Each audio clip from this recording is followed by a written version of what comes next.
नमस्कार दर्शक बंधु मु प्रदीप आपण मानक स्वागत करुच्ची आज आउ एक नुआ भिडियो तो बर्तमान जहाँकि केंद्र सरकार तरफ पीएम किसान योजना रे जहाँकि गोटे बहुत बड़ अपडेट आसी जाइए।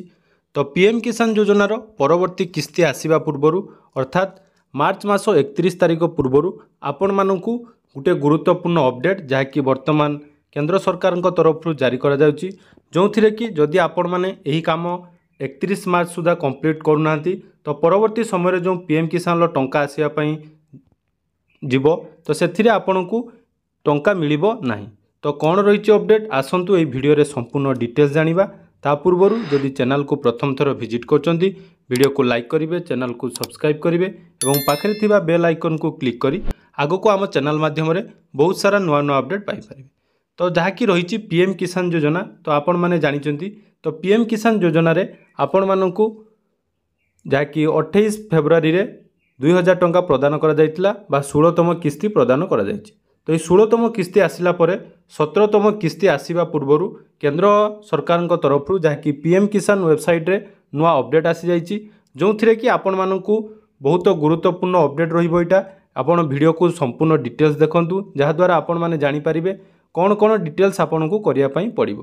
तो देखंतु आपण मानकु प्रथमे कहि रखिबी जहाँकि पीएम किसान योजनार लाभ पाइबा पई हेले प्रथमे आपन को ई केवाईसी कंप्लीट करबा दरकार। जो मानकर ई केवाईसी कंप्लीट नहीं से मानकु 16तम इंस्टॉलमेंट आसी नथिला एवं जो माने 16तम इंस्टॉलमेंट पाइथिले मध्य आपण मानकु एही काम निहाती करिया पई पड़िबो।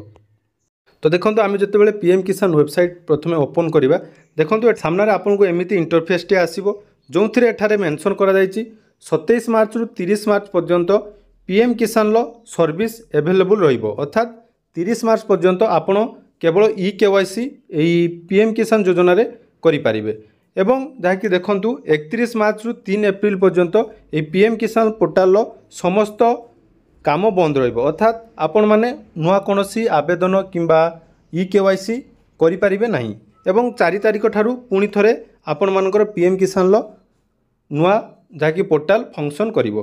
तो यार कहिबार अर्थ जे आपण को 31 मार्च सुधा ई केवाईसी कंप्लीट करि नबा निहाती दरकार। देखंतु यह मध्य मेंशन करा जायछि।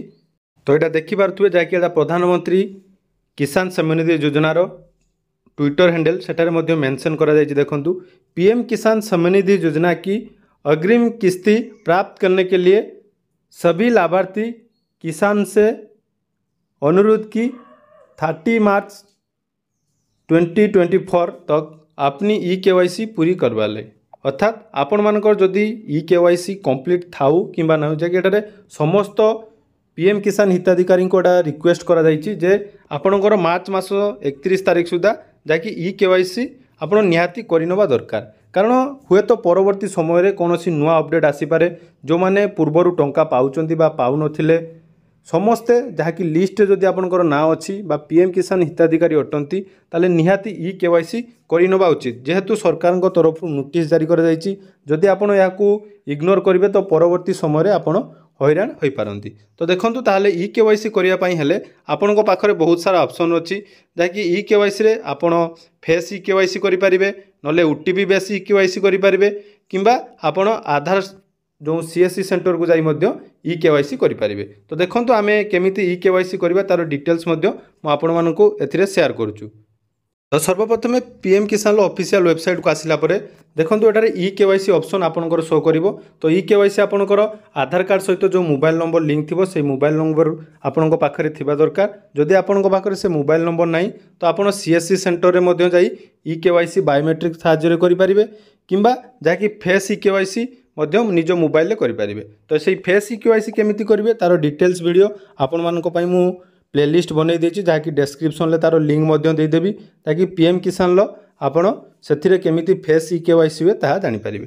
तो देखंतु प्रथम जदि आपण ओटीपी बेस ई केवाईसी करिया पई चाहुचंती तो एठारे ओटीपी बेस ई केवाईसी ऑप्शन चूज करिवे। तापर देखंतु एठारे रहिछि आधार नंबर अर्थात पीएम किसान जदि आपण हिताधिकारी अटंती ताले आपनकर आधार नंबर एठारे आपण एंटर करिवे। आधार नंबर एंटर कर सारा पर एठी आपनकर सर्च ऑप्शन आसीबो। तो सर्च ऑप्शन ले क्लिक करेंगे। देखो सर्च ऑप्शन ले क्लिक कलापर जो मानकर ई केवाईसी अच्छी ई केवाईसी ऑलरेडी डन देखो। तो बहुत क्षेत्र में आज जहाँकि मुझे पूर्व ई केवाईसी करनी जो मैंने ई केवाईसी କରିନାହାନ୍ତି ତ ନିହାତି ଆପଣ 31 ମାସ ସୁଦ୍ଧା ଇକେୱାଇସି କରିନିଅନ୍ତୁ। ଏବଂ ଆଉ ଯେଉଁମାନେ ପିଏମ୍ କିଷାନର ଲ୍ୟାଣ୍ଡ ସିଡ଼ିଂ ବା ପିଏମ୍ କିଷାନର ଅନ୍ୟ କୌଣସି ଅସୁବିଧା ସମ୍ମୁଖୀନ ହେଉଛନ୍ତି ତାର ଡିଟେଲ୍ସ ଭିଡ଼ିଓ ମୁଁ କହିଦେଇଛି, ତାର ଡେସ୍କ୍ରିପ୍ସନରେ ମଧ୍ୟ ଲିଙ୍କ୍ ଦେଇଦେବି। ତ ସର୍ବପ୍ରଥମେ ଆପଣ ମୋ କୃଷକ ପୋର୍ଟାଲ ଯେଉଁ ଅନଲାଇନ୍ କେମିତି କରିବା ପାଇଁ ହୁଏ ତାର ଡିଟେଲ୍ସ ଆପଣଙ୍କୁ ବତେଇ ଦେଇଛି। ଆପଣ ନିଜ ମୋବାଇଲରେ ଇକେୱାଇସି କରିବା ସହିତ ମୋ କୃଷକ ପୋର୍ଟାଲରେ ମଧ୍ୟ ଆବେଦନ କରିଦିଅନ୍ତୁ। ତାପରେ 4 ତାରିଖ ପରେ ଯେତେବେଳେ ଅନଲାଇନ୍ ଆବେଦନ ଆରମ୍ଭ ହେବ ମୁଁ ଆପଣଙ୍କ ପାଇଁ କେମିତି ନୂଆ କରି ଆବେଦନ କରିବେ, ଯେଉଁମାନଙ୍କର ନୂଆ ନୂଆ ପ୍ରୋବ୍ଲେମ୍ ଥିବ ତା